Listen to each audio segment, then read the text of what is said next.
saúde está muito melhor nesse segundo semestre do ano. Estou muito mais feliz como torcedora, como jornalista, não é? Quem diria que o Internacional no Brasileirão de 2022 seria segundo colocado, estaria fazendo uma campanha muito sólida e o comandante de tudo isso está aqui no nosso telão, Mano Menezes. Faz muito tempo que o Jogo Aberto não conversa com o Mano aqui em São Paulo. A gente já estava pedindo essa entrevista e eu quero agradecer por ter dado esse espaço, Mano. Parabenizar pelo trabalho seu, do Sidney, da comissão técnica. E continue assim, Parabéns, Mano! Mano! Você é louco, Guilherme! Obrigado, irmão! O Jogo Aberto agradece! O clima tá bom aqui, mano. Tá gostosinho Boa trabalhar no tarde, Jogo Aberto, pai. Mano!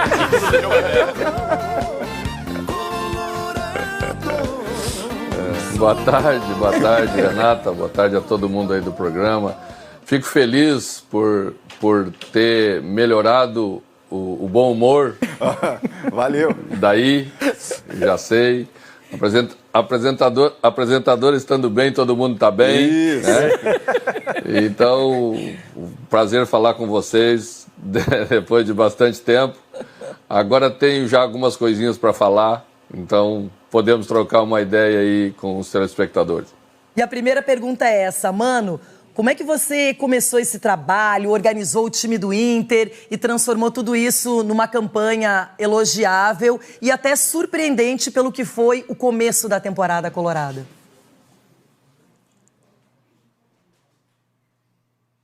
Olha, Renata, é bem isso mesmo, né? Quando o clube inicia o trabalho e não consegue dar continuidade a esse trabalho, e aí geralmente é porque os resultados não vêm, e assim é o futebol, chega alguém para propor algumas mudanças.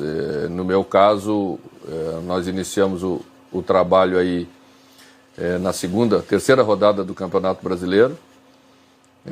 O Internacional tem um grupo de boa qualidade, muito boa qualidade, eu diria, e a gente encontrou um caminho muito rápido, isso ajudou bastante, abreviou o trabalho, porque ganhou confiança muito rápido. E quando você ganha confiança muito rápido, a tendência da evolução, ela existe exatamente na proporção da qualidade dos jogadores que se tem no elenco. E o resultado é esse. A gente está aí na segunda colocação, faltando 11 rodadas, né, para o campeonato terminar. O que para muita gente é surpreendente, a gente entende até essa surpresa, exatamente pelos fatos que elencamos antes do início da temporada. Mas o futebol brasileiro é assim, né? Tem muita gente que se organiza durante o campeonato, que cresce durante o campeonato. Felizmente, dessa vez foi a gente. Bom, agora Chico Garcia, você que também, Mano eu sei que tem uma Menezes. admiração muito grande pelo trabalho do Mano de longa data. Claro, sou muito grato ao Mano, um período também obscuro do Grêmio, em que ele conseguiu fazer um resgate muito importante com a épica Batalha dos Aflitos, chegou a vice-campeonato de Libertadores, sou muito grato ao Mano. Mas eu queria falar, já foi nosso, agora é deles, né? Agora é de vocês, tudo bem, faz parte. Nosso. Ele é profissional. Ô, Mano, quando você chega, ou melhor, antes de você chegar, a diretoria do Inter, ela cometeu alguns equívocos. E quando você chega, parece que você reconduz o navio, que é esse clube gigante, né, dentro da rota. Eu queria saber se você teve mais atribuições, e não me entenda mal, além da função do técnico, em montagem de elenco, ou está fazendo isso para o ano que vem, junto do Paulo Autuori. Que tipo de responsabilidade você assumiu dentro do clube para que o clube, enfim, pudesse retomar sua condição e hoje está disputando aí a vice-liderança do Brasileiro? Um abraço. Um abraço, Chico. O Internacional tem uma estrutura profissional muito boa e um dos motivos pelos quais eu estou aqui é fazer parte dessa estrutura que eu já julgava muito boa, conhecia, tinha uma relação muito boa com o Paulo, embora nunca tivéssemos trabalhado efetivamente juntos. Já havia trabalhado com o William, mas o William nas categorias de base do co-irmão. Então a gente conhecia muito o que esses profissionais têm para entregar ao futebol brasileiro. E se juntar a eles, para mim, era realmente algo bem importante em termos de carreira e uma possibilidade de construir um bom trabalho. Eu acredito muito em você fazer bem aquilo que é a tua atribuição. E aqui no Internacional, eu posso me preocupar muito mais com a parte de campo do que qualquer outra coisa. Embora um técnico do meu porte sempre vai estar participando da construção, da escolha, faz parte, inclusive, do trabalho do técnico fazer junto com o clube a construção de algo necessário hoje, nos dias de hoje. A gente vive com uma falta de dinheiro bastante grande e isso é, de modo geral, a regra dos clubes brasileiros. Então nós temos que ter uma visão hoje esportiva e também de mercado, porque senão você não consegue sobreviver e competir no mesmo nível, muito próximo do nível de grandes potências como estão hoje, né? Flamengo, Atlético por uma questão muito especial, Palmeiras, que se estruturou há bastante tempo, Corinthians, que sempre está aí. Então, você precisa encontrar soluções e ter uma equipe profissional muito voltada para entender esse processo como é hoje, é fundamental e no Inter nós temos isso. E agora a pergunta vem diretamente de Belo Horizonte. Everton Guimarães conversa com o Mano Menezes. Saudade, hein? Obrigado, Renata.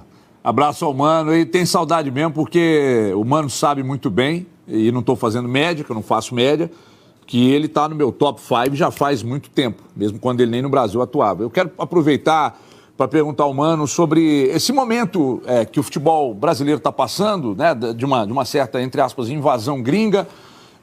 Esse disse-me-disse, né, um provoca daqui, um cutuca de lá. Você também é meio ácido, às vezes, em algumas coisas que você diz e tal. Mas eu queria perguntar a você se há uma qualidade realmente, Mano, superior do trabalho, principalmente dos gringos que estão envolvidos aí em final de Copa do Brasil, liderando o Campeonato Brasileiro. Aqui o Pessolano faz um trabalho impecável no Cruzeiro, fenomenal. Como é que você vê isso? Há uma superioridade realmente do trabalho dos gringos ou há um certo desconforto dos treinadores brasileiros por causa do alto número de gringos que estão no Brasil e estão bem aqui no nosso futebol?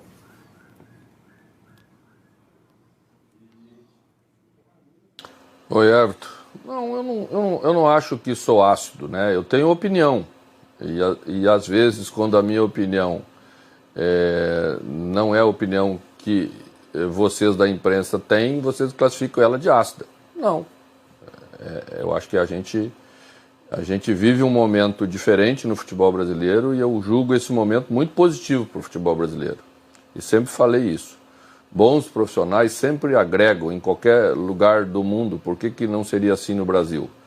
E essa semana aqui estávamos conversando entre a gente da comissão e falando como vimos e como estamos vendo a melhora do futebol brasileiro de um modo geral na construção do jogo, no tipo de postura tática, né? E isso certamente já é o resultado de uma necessidade que apareceu com a chegada de novos profissionais.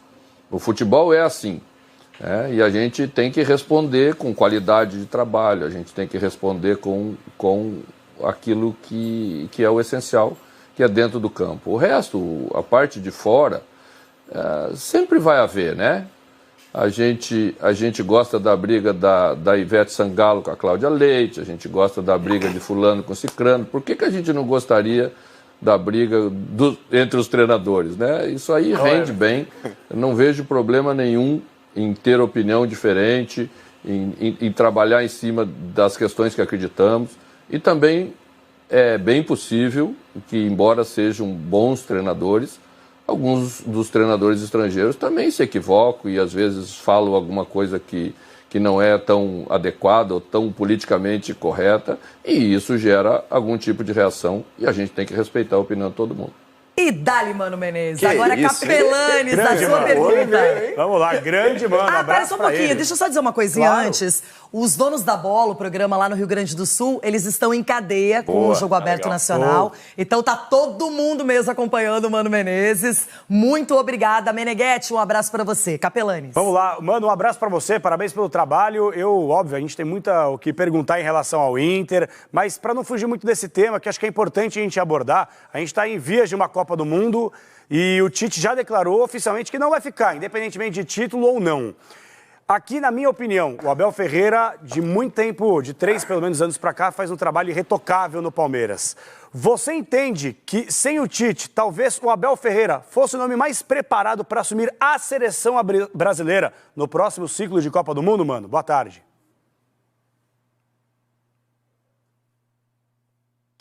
Boa tarde, Capelani.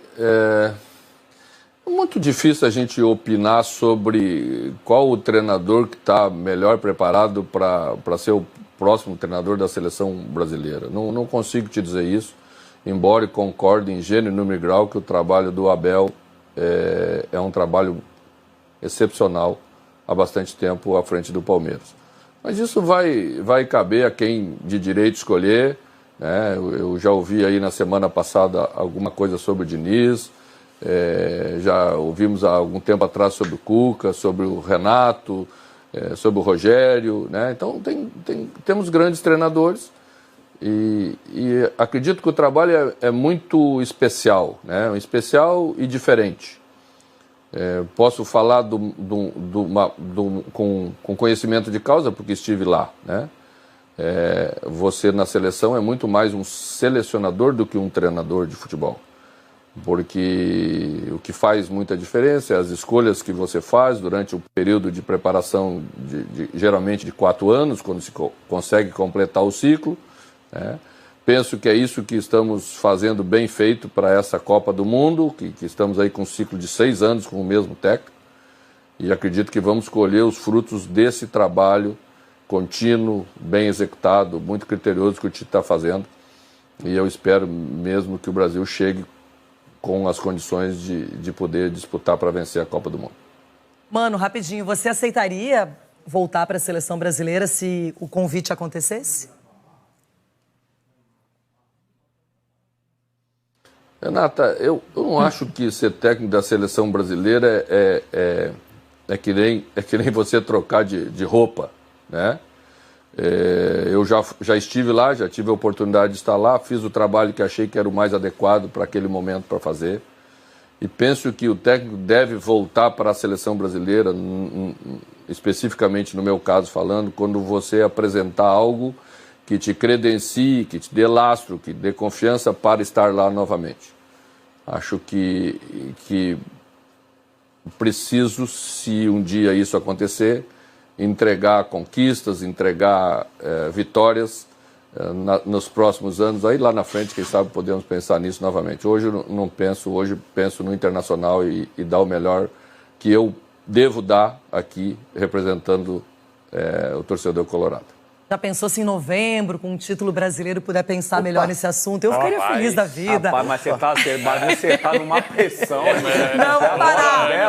Ó, mano, é oportuno, porque aqui no programa, toda vez, historicamente, que o Inter empata ou perde, a minha vida é terrível, é insuportável. A culpa é minha. O Denilson, como é que é? A culpa é minha. A culpa, às vezes só, mano. Não tem sido sua, não, viu, mano? Agora, o Denilson, ele deixa o meu ambiente terrível. Ele é o culpado, eu vou pro céu, ele não, porque não dá. É impressionante. São muitos anos aguentando. Então, mano, por favor, continue vencendo, fazendo ótimas partidas, né, Denilson?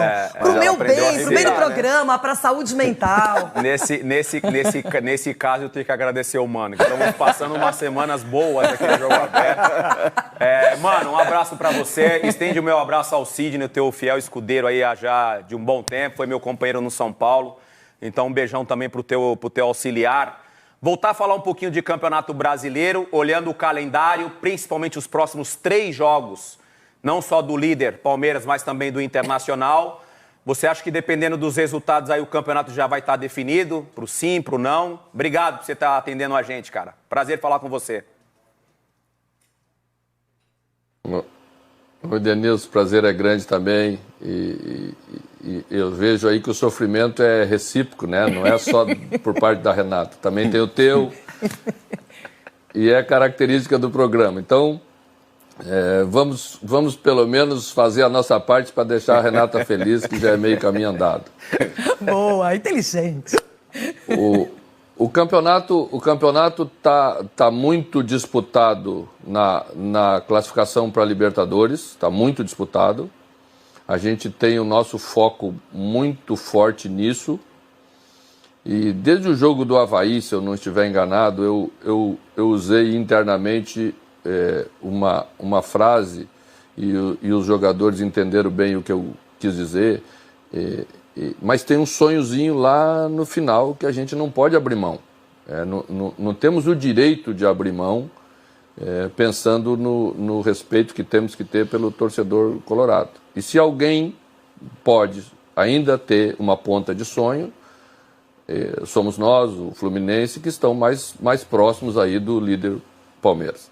Nós estamos fazendo no segundo turno 79%, quase 80% de aproveitamento. Se nós mantivermos esse aproveitamento, nós vamos chegar aí próximo de 75 pontos na tabela. Essa é a nossa parte que nós temos que fazer.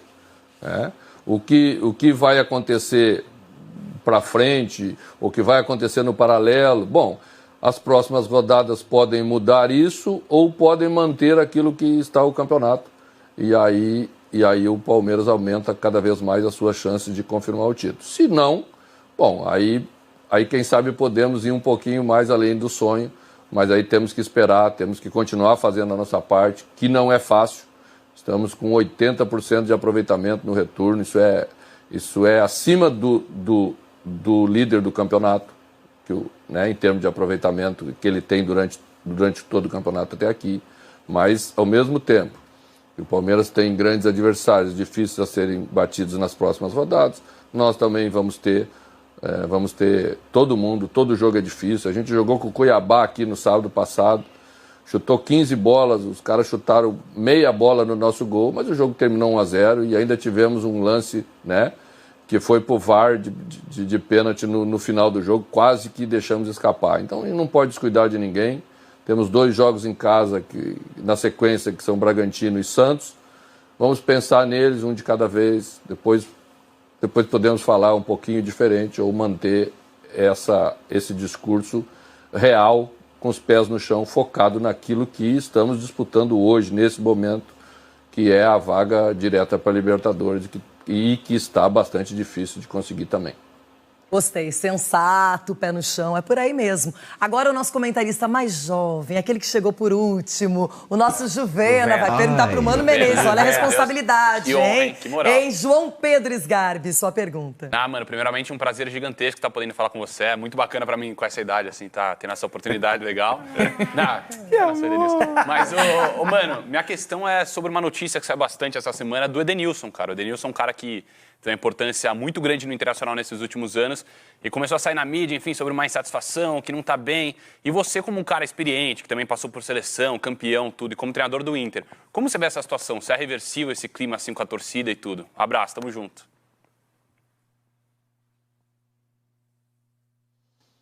Pedro Henrique, essa situação que está passando com o Edenilson passa com todo mundo ao longo de uma temporada, às vezes com assuntos mais duros um pouquinho, às vezes com menos duro. O que a gente não pode perder é o respeito pelo jogador, e eu tenho muito, o Edenilson sabe disso, e tentar minimizar os momentos difíceis para que o jogador, que é um grande jogador, um jogador de seleção, entregue, até quando ele estiver como jogador do Internacional, o melhor que ele pode entregar.